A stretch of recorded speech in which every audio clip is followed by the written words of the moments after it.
rekening saya terkeluar.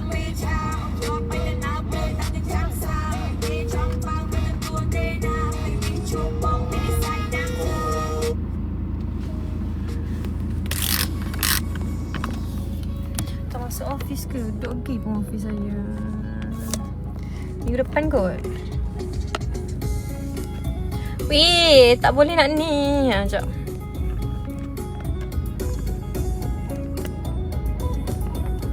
Ya.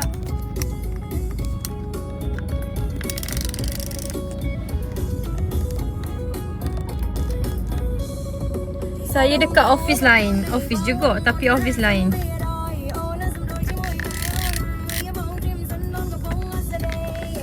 Sekejap. Macam mana ni?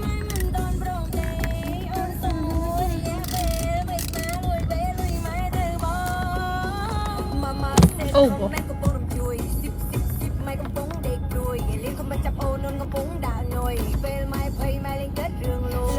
Pemahal berat sangat tu pula dah. Selapar lah, tak makan apa-apa lagi. So far ni saya dah 3 tahun dah dari IT ni. 3 tahun dah 3 tahun. 3 tahun ke 4 tahun ni? 3. Hujung tahun ni cukup lah 4. Gitu lah.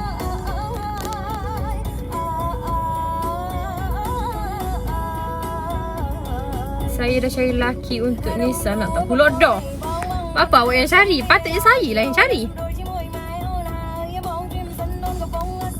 Saya ingatkan perempuan je ada yang jom tu. Lelaki pun ada juga. Allahu Akbar.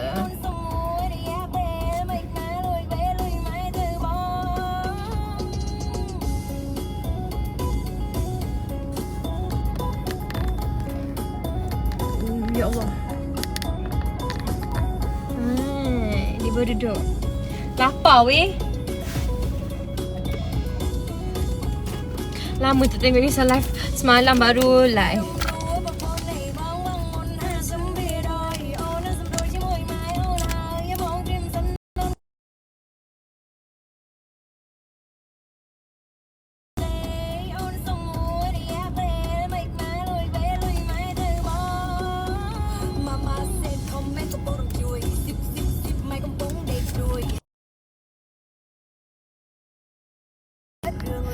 Kenapa ni?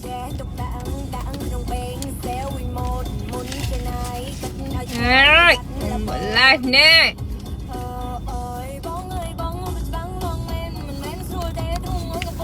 Call.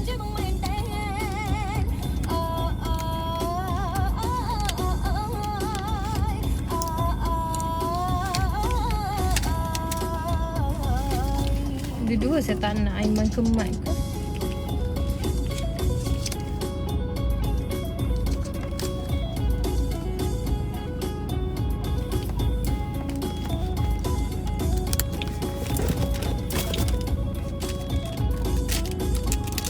Siapa nak sampul raya? Saya ada sampul raya je. Duit raya tak ada.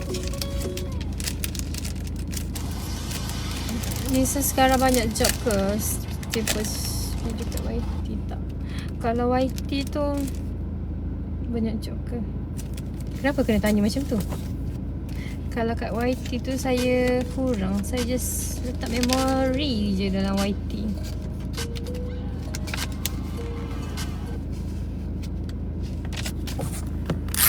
Jomlah. Bos saya dah tengok. Gitu dah. Okay, bye.